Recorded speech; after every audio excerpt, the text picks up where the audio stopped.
Good afternoon. My name is Sarah, and I will be your conference operator today. At this time, I would like to welcome everyone to the Coinbase First Quarter 2024 earnings call. All lines have been placed on mute to prevent any background noise. After the prepared remarks, there will be a question and answer session, and if you would like to ask a question during this time, please press star 1 on your telephone keypad. If you wish to withdraw your question, simply press star 1 again. Anil Gupta, Vice President, Investor Relations, you may begin your conference. Good afternoon and welcome to the Coinbase First Quarter 2024 earnings call. Joining me on today's call are Brian Armstrong, co-founder and CEO, Emily Choi, President and COO, Alicia Haas, CFO, and Paul Graywall, Chief Legal Officer. I hope you've all had the opportunity to read our shareholder letter, which was published on our Investor Relations website earlier today. Before we get started, I'd like to remind you that during today's call, we may make forward-looking statements. Actual results may vary materially from today's statements. Information concerning risks, uncertainties, and other factors that could cause these results to differ is included in our SEC filings. Our discussion today will also include references to certain non-GAAP financial measures. Reconciliations to the most directly comparable GAAP financial measures are provided in the shareholder letter on our Investor Relations website. Non-GAAP financial measures should be considered in addition to, not as a substitute for, GAAP measures.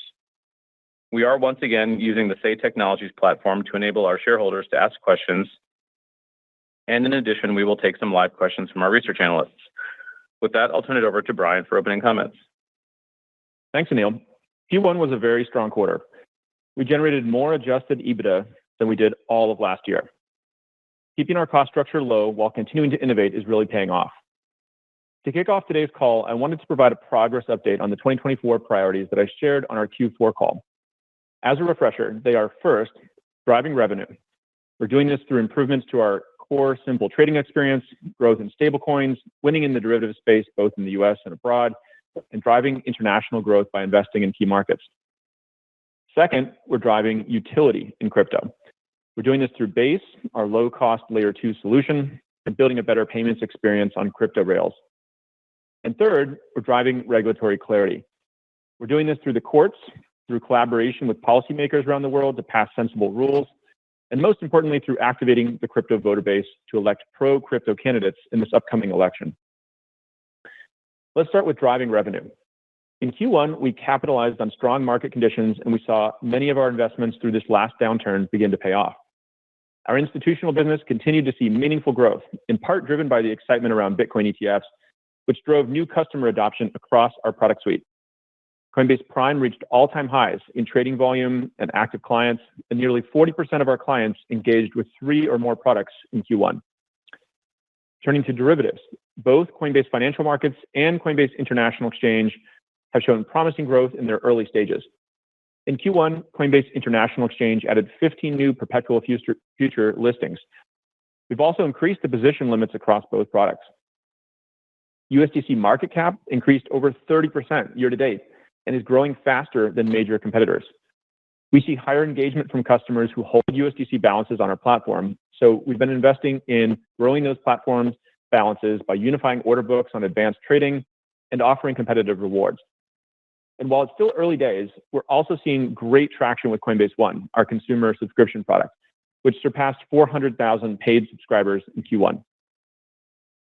Next, let's move on to utility. I'd like to spotlight our Layer 2 solution, Base. As a reminder, Layer 2 solutions help blockchains scale, similar to when the internet moved from dial-up to broadband. And we believe this scaling will drive many new use cases in the crypto economy. Base has helped dramatically reduce transaction fees and confirmation times, getting us closer to our goal of having the average crypto transaction take less than 1 second and cost less than 1 cent anywhere in the world. Developer activity on Base increased 8-fold in Q1. In the last 30 days, Base has processed over 2 times as many transactions as the entire Ethereum network on Layer 1. Base is now the #1 Layer 2 solution by number of transactions processed, a huge accomplishment. We've made Base faster and cheaper to use with fee reduction by about 80% through protocol upgrades, and our fees are now often below 1 cent. We're also integrating USDC on Base across Coinbase products, creating nearly free instant global payments in a USD-denominated asset. This is a really, really big deal as we now have direct line of sight to update the global financial system by reducing the billions in payment fees paid by consumers and businesses each year. Finally, let's discuss regulatory clarity. Coinbase continues to invest heavily in driving clear rules and regulations around the world for crypto, and we're actively contributing to advancing pro-crypto candidates during this major election year. We're a large contributor to pro-crypto organizations like Fairshake Super PAC, which already had a great impact in the March primaries in California, Texas, and Alabama. We also continue to work with grassroots advocacy organizations like standwithcrypto.org, which now has over 400,000 crypto advocates who've raised their hand indicating they want to elect pro-crypto candidates in November. We're also making steady progress in getting clarity through the courts in our litigation with the SEC. In Q1, the court ruled on our motion to dismiss, dismissing the SEC's claim regarding Coinbase Wallet, which was a significant win for self-custodial wallets across the industry. This win provided clarity for us and developers to continue to drive our on-chain product growth, which we believe is an important element to fulfilling our mission of increasing economic freedom. The court denied the rest of the motion at this very early stage, meaning the rest of our case is proceeding to discovery, but we're fully prepared for an intensive discovery phase through the remainder of the year and remain confident in the strength of our legal arguments. 2024 is shaping up to be an important growth year for our industry and for our mission. Now, I'll pass it over to Alicia, who will provide detailed insights into our financials. Thanks, Brian, and good afternoon, everyone. Today, I'm going to cover 3 topics. First, comments on our Q1 financial performance. Second, a review of a key transaction and an accounting change. And third, I'll touch on our Q2 outlook. You can find more details on all of these topics in our shareholder letter and our 10-Q. Let's start with Q1 financial performance.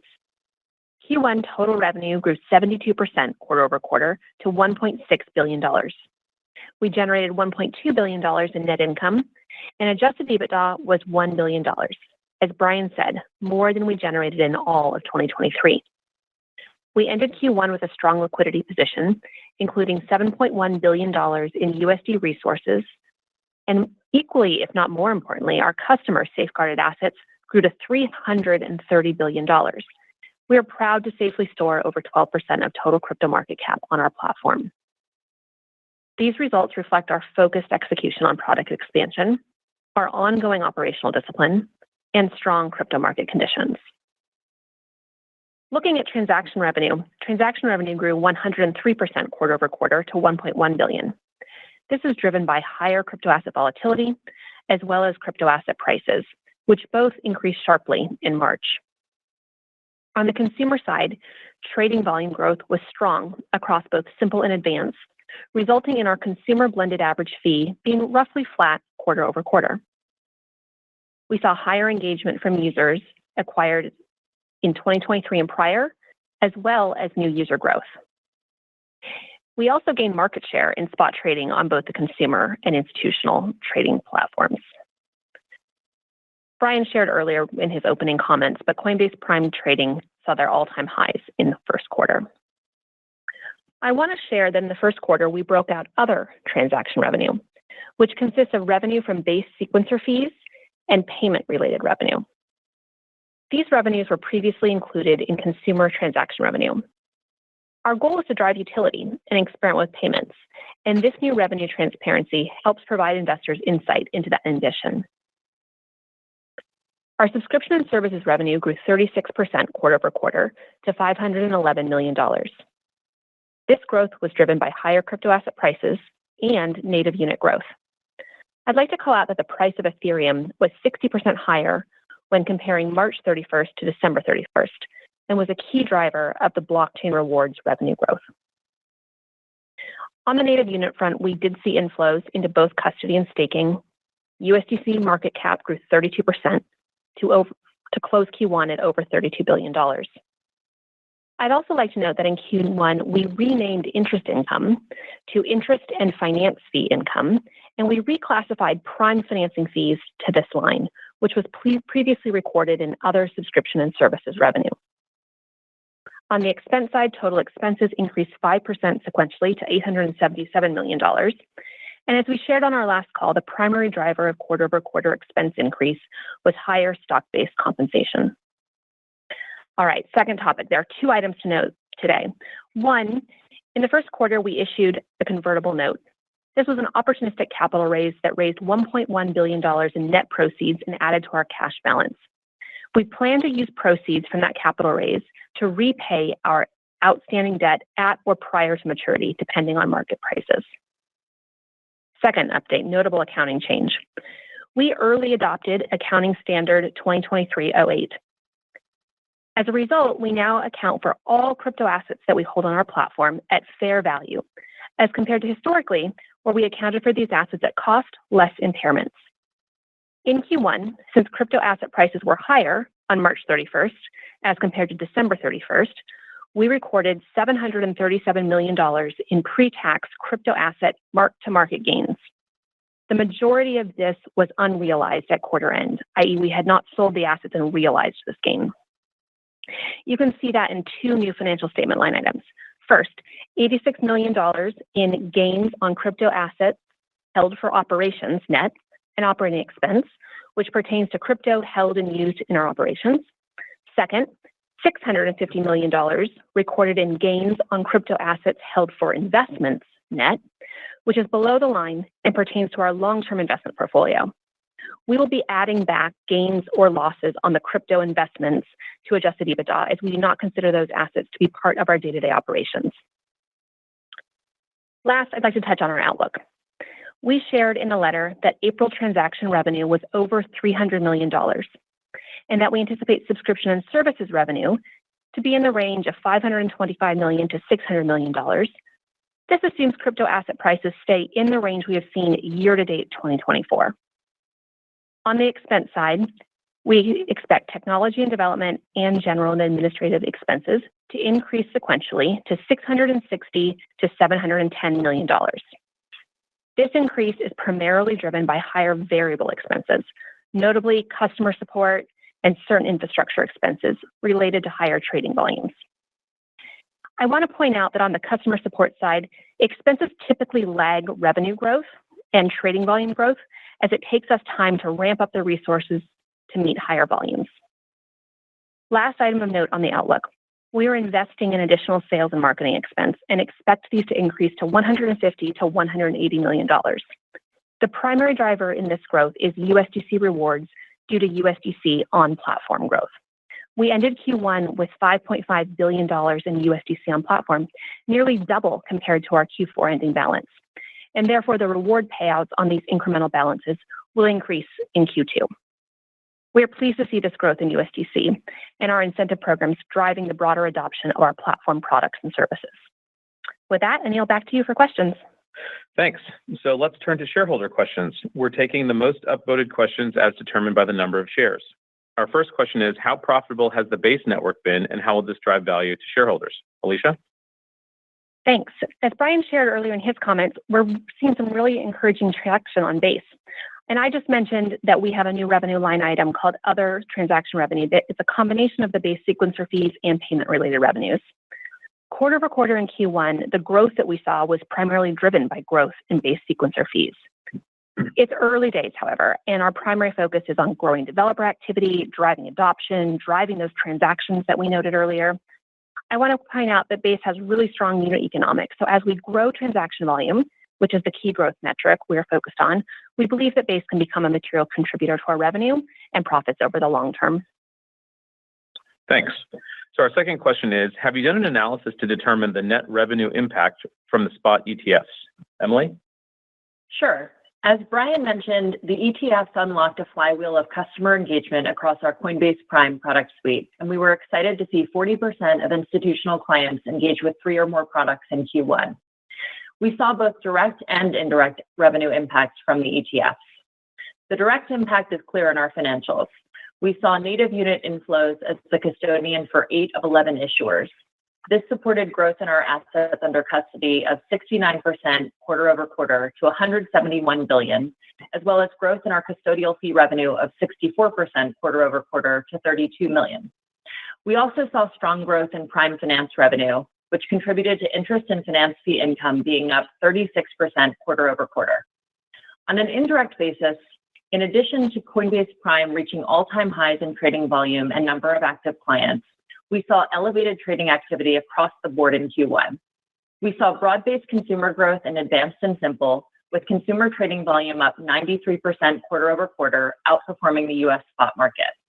We've long said that the ETFs would benefit the entire ecosystem, and we're thrilled to see that play out on our platform. All right, and the final question we'll take from Say is, does Coinbase plan to offer any other products in the near term, like banking or insurance products? Brian? Yeah, so we're not planning to build anything in the banking or insurance space at the moment. We feel like we have plenty to do in the crypto space, and we want to really focus on how crypto rails can be used to update the global financial system and make things faster, cheaper, more global. And things in crypto tend to have a 100% reserve ratio. You'd only need a banking license if you wanted to kind of do fractional reserve or something like that, which we don't have any plans to do at the moment. We also try not to pre-announce anything on these calls. I kind of believe in let's not announce vaporware. Let's actually go build things. And if once they're live, we kind of announce them to everybody, including on these calls. But you can imagine that we're always looking at how we can provide more services for retail, insto, and also on our developer platform. There's all kinds of things that crypto is really enabling at this point. And with Base coming online, there'll be a lot of opportunities there. We're doing a lot of international expansion. We've got a whole on-chain economy to build. So, good ideas can come from anywhere within Coinbase. Even bottoms up. We've had groups come pitch us on ideas, and some of those have turned out to be the products that you see that are live today. So I suspect we will continue to do that and create a lot of innovative products over time. All right, great. With that, Sarah, let's switch and take live questions from the analysts, please. Thank you. Your first question comes from the line of Devin Ryan with Citizens JMP. Your line is open. Hey, great. Thank you, everyone. First question, just want to follow up here on Base and appreciate the growth there is not going to be linear. But as we think about the rollout of, I think, the smart wallets later this quarter, which I believe are on testnet now, it would seem that could represent a pretty material catalyst for both a step function of activity on Base and also USDC growth and adoption. So I'd love to just maybe get your expectations there just based on the interest you're seeing around integration with smart wallets, and particularly as you're kind of thinking about taking a step deeper into connectivity with Web3. Thanks. Yeah, sure, I can take that. So thanks for calling out the smart wallet. That's been a really exciting, innovative product that we're working on. And, it's very early days, so we have to kind of caveat everything we say here. We don't know exactly what the impact will be, but one thing we've been always thinking about at Coinbase is how do we make these tools easier to use? And onboarding to crypto wallets has been a really big challenge in the past. You have to, sometimes there's a 12-word phrase and you have to save it in a safe spot or use some kind of Chrome extension. And, we always think about how do we get this to 1 billion people so they can benefit from the technology. Those kind of onboarding experiences are a little bit too technical for probably that size of an audience. So, with the smart wallet, we've been utilizing this kind of creation of the passkeys, which is an interesting technology in its own right. You may have seen it kind of if you've done a biometric, push your fingerprint in various scenarios and different kinds of apps. This is allowing us to onboard people into the crypto economy in a much faster, simpler, and actually more secure way where they're less likely to lose funds. So we have a developer preview out right now. It's only on testnet.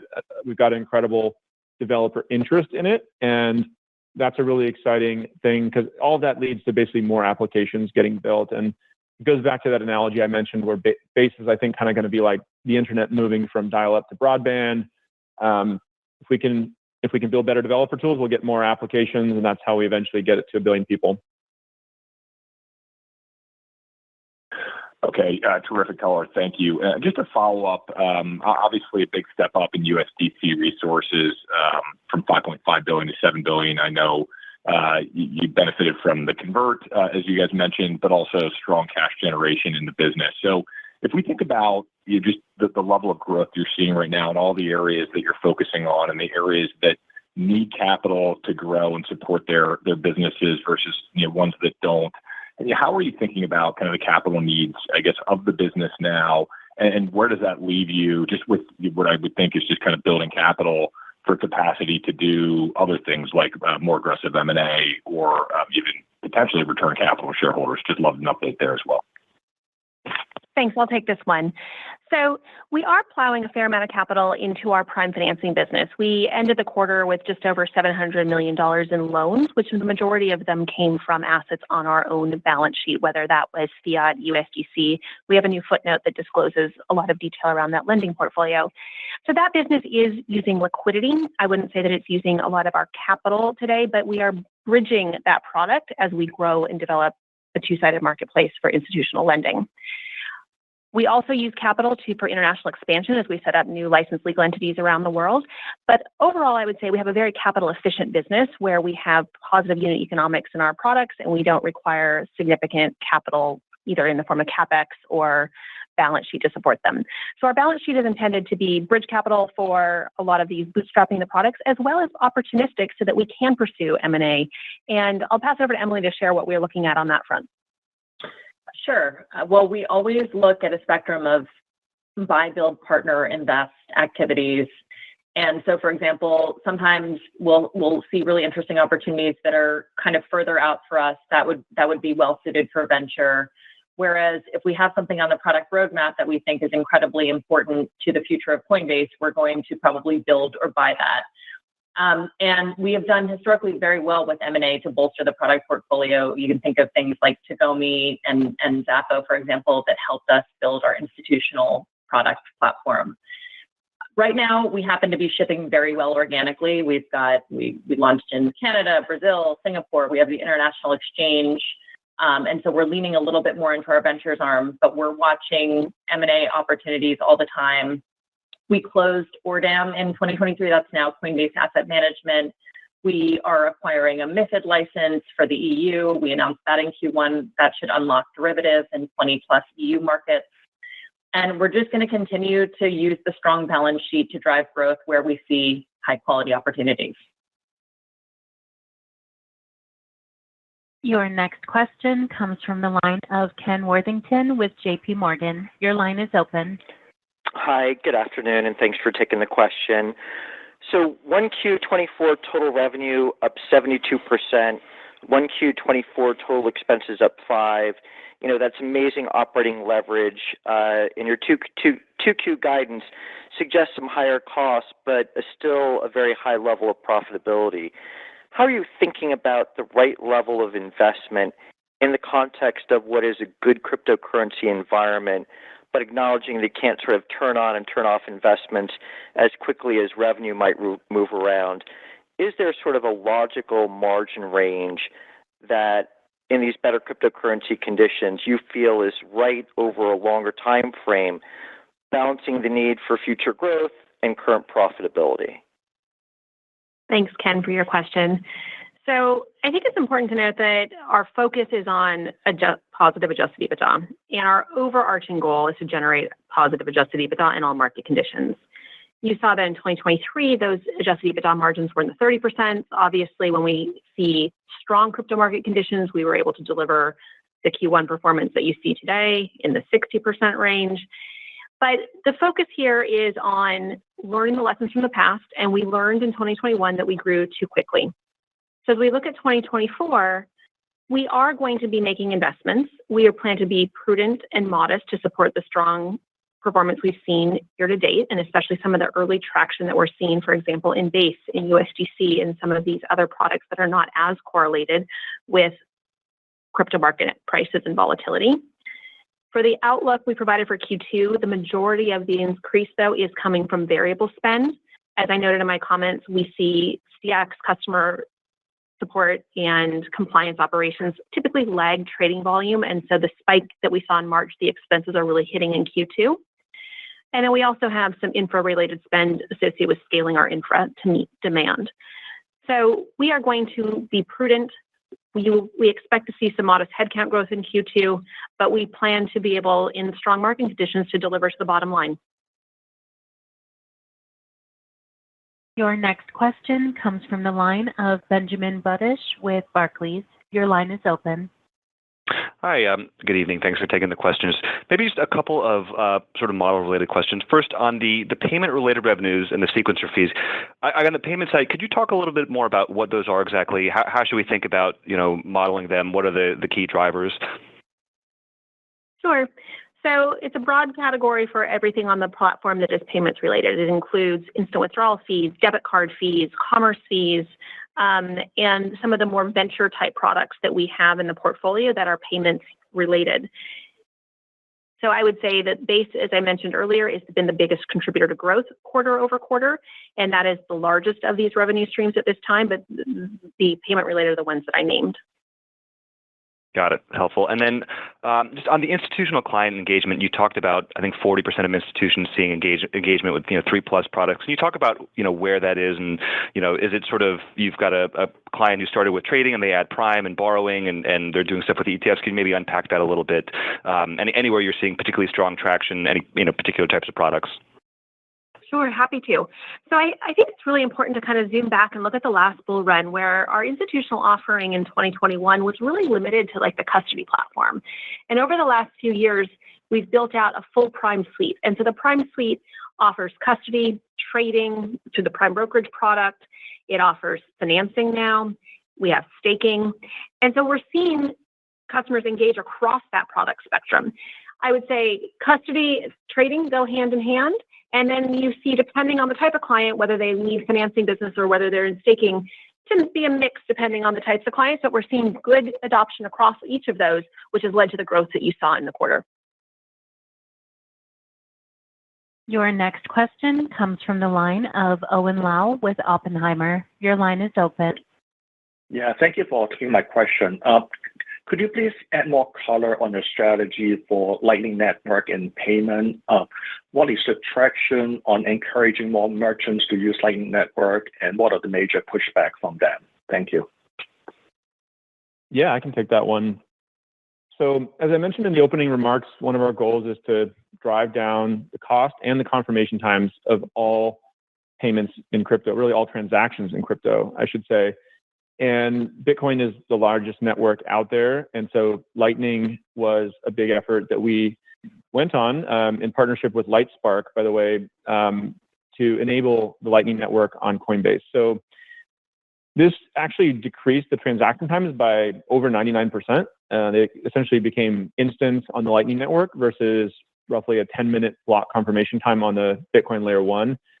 And it also lowered fees down, about less than 0.1% from the previous fees. So this was a huge step toward getting to that sub 1 second, 1 cent.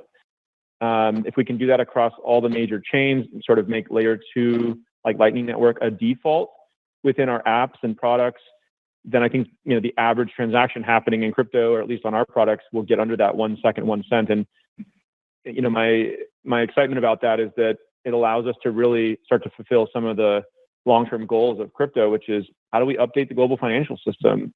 How do we make it more fair and efficient and global, and really kind of reduce those payment fees, which are a shocking burden for a lot of consumers and businesses. I mean, it still boggles my mind that every time you swipe your credit card, the merchant is losing 2%. It's really just moving bits of data, kind of like sending a WhatsApp message, which is free. And so there's, why does that still exist as a 2% tax on every transaction in the economy? I think we've seen in other technologies out there that as you reduce friction, you get more and more activity. And so I think it could lead to, economic growth and all kinds of things, just lower fees that people are paying. So anyway, we're excited about having launched the Lightning integration with Lightspark. They were a great partner. And hopefully we can do that across all the major chains that people are using. Your next question comes from the line of Kyle Voigt with KBW. Your line is open. Hi, thanks for taking my question. Maybe just going back to the institutional business, just on the trading side, the fee rate came in better than expected and has increased the last 2 quarters despite volumes growing significantly over that time. I guess what's been driving that? And then I'm also just wondering whether the strong market share on the ETF custody side and more broadly, the competitive positioning across the U.S. institutional crypto ecosystem has given you some pricing power in the institutional business more broadly, so not just on trading? And should we think about maybe pricing or fee capture to increase over the medium term in that institutional business because of that? Thanks, Kyle. So I want to start and just remind you that there's two products underneath the hood of the institutional transaction fee revenue. The first is the exchange, where we have market makers trading directly on the exchange. And the second is our Coinbase Prime, which is the trading through the Prime brokerage platform. Fees on Coinbase Prime are higher than the fees on the exchange, largely due to the exchange just being very high volume, where our tiered pricing enables most of the clients participating in that to achieve very low fee levels. So when you see the fee go up, it's really driven by a mix shift. And we're seeing more growth on Coinbase Prime than we saw on the exchange. And as we grow Coinbase Prime, which I mentioned in my previous remarks, or Brian did, that we saw all-time highs in engagement on Coinbase Prime, both in trading volume as well as number of active clients. And that is what drove that fee for the last 2 quarters. It's just continued engagement with the Coinbase Prime suite of products. Your next question comes from the line of Joseph Vafi with Canaccord Genuity. Your line is open. Hey guys, nice results this afternoon. Maybe we could just drill down into some of the user-based metrics. Obviously, I'm sure you saw a lot more trading from existing users, but just wondering, how much perhaps new users contributed to the strong quarter, and then I'll have a quick follow-up. We haven't broken it out, but we saw growth, yes, from existing users that were acquired prior to 2023 that re-engaged this quarter. We saw new users, and we also saw higher trading volume per user. So both of these, or all 3 of these metrics, really contributed to the growth, but we have not attributed and provided that level of detail. Got it. And then just secondly, I mean, the ETFs got a ton of press attention in the quarter, and I think that perhaps, maybe underlying Bitcoin spot trading was kind of, I guess, not mentioned as much in the press. Just wondering if you've got a feel kind of where, if perhaps there was like a multiplier effect in the ETFs driving more Bitcoin trading. Obviously, it was other color you'd have there as kind of a guiding metric relative to ETF activity. Thank you. I can take it if you want. I mean, yeah, look, I think the ETFs got a lot of attention, but what we're seeing is that when there's attention on crypto in general, I think it creates energy and interest across all kinds of products in the industry. So, we mentioned in the opening comments that this excitement around Bitcoin ETFs actually drove new customer adoption across our product suite, and we saw all-time highs in trading volume and active clients, for instance, in our institutional business. So, I think it's a rising tide that lifts all boats. Your next question comes from the line of Bo Pei with U.S. Tiger Securities. Your line is open. Hi, management. Thanks for taking my questions and congrats on the strong results. I have 2 questions, if I may.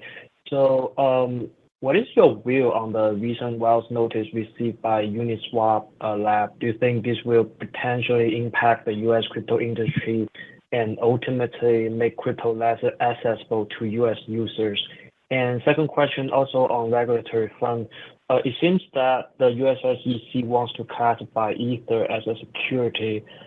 If Ether is classified as a secured security in the U.S., how does that impact Coinbase trading service and staking business?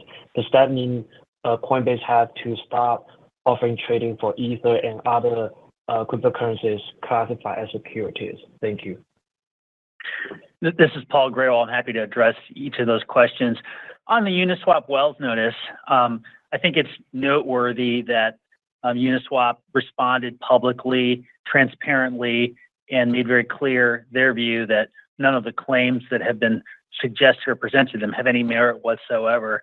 I do think that is reflective of an emerging trend, not just in this industry, but more generally, of companies taking their disagreements with the SEC publicly, always in a respectful tone, always in a constructive manner, but sharing with the wider public and certainly the wider market why they believe their products and services are consistent with federal securities laws, and why they ultimately will prevail in the action that the SEC may bring.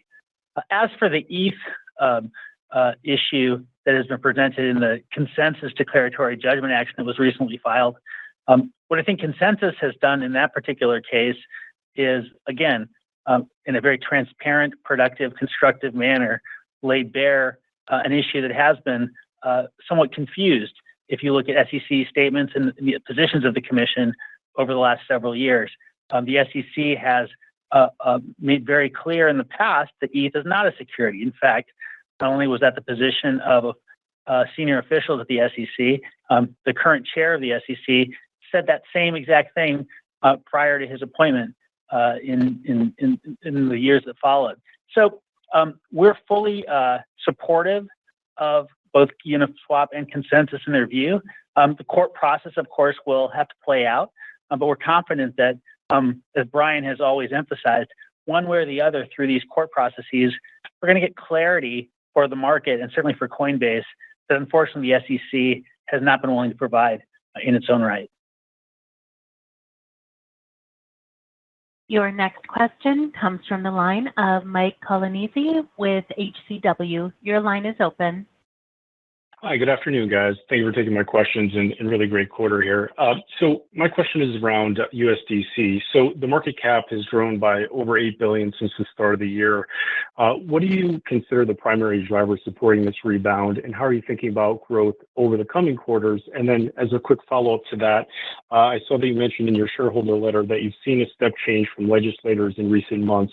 So I know these things are difficult at time, but when can we reasonably expect to see stablecoin legislation passed in the U.S., and what would be the potential impacts for USDC? Thanks. Why don't I take the first part, and then Paul, I'll hand it over to you for the second part. So we're really pleased to see the broader USDC growth. As we mentioned, we saw USDC growth on our own platform, where our own on-platform balance nearly doubled in the quarter, and we also saw growth in the overall ecosystem. I think there's been recognition that USDC is a highly trusted, transparent stablecoin by many market participants, and that has been leading to broader adoption, largely through efforts of ourselves and other market participants. So we'll continue to offer incentives. We'll continue to work with the global ecosystem to make it an adopted product. And Paul, maybe you can offer comments on. Sure, on the legislation. Right. Look, we're pleased and encouraged that Congress is paying attention to this important issue, and there are now a number of proposals for legislation that are working their way through the Congress. While certain proposals I think could and ultimately will be improved, the fact that we're seeing Congress engage, I think, is the important thing. Coinbase has been pushing for sensible legislation as to stablecoins for some time. We think it is an important complement of or to regulation that we've been pushing for before the SEC and elsewhere. So regardless of sort of when any such legislation might pass, it's always difficult to predict how quickly Congress can be able to engage and muster the necessary support in order to move this from mere legislation that's proposed to legislation that's enacted. We're encouraged by the fact that it does seem to be a priority, and we do expect to see legislation ultimately enacted that will enshrine standards for transparency, standards for reserves, and other important requirements around stablecoins that we think will continue to make the U.S. an attractive market. Your next question comes from the line of John Todaro with Needham & Company. Your line is open. Great. Thanks for taking my question. Congrats on the quarter. Good results here. I guess I have two here. One, on the $300 million outlook for the April transaction revenue, does that include the other transaction revenue base? And if so, how much is that? And then second, management's talked a lot about managing through the cycle here. I know you guys spend a lot of time thinking about that. So just kind of curious your thoughts on maybe where we are in the crypto cycle or any kind of thoughts you put around that. So I'll answer the first part. The answer is yes. $300 million is the April total transaction revenue, which includes both consumer, institutional, and other. And we haven't broken out the detail at this time to share with you. with regards to where we are in the cycle, it's one of our favorite questions, Brian. Do you want to take the first shot at that? Yeah, sure. So, look, I'll leave the predictions to you all investors out there. We just mostly want to focus on building great products and tools and everything like that. But I can share just a few thoughts with you from past cycles and things that we've observed. So the crypto market cap's up about 60% in Q1, and the volatility though is still below 2021 levels. So a couple of things have happened. Obviously, that we had the ETFs in Bitcoin. There's possibility for other ETFs in Ethereum and things like that down the road in the future. We had the Bitcoin halving as well, which kind of reduces the amount of supply being introduced into the market. Every block really that's mined in Bitcoin.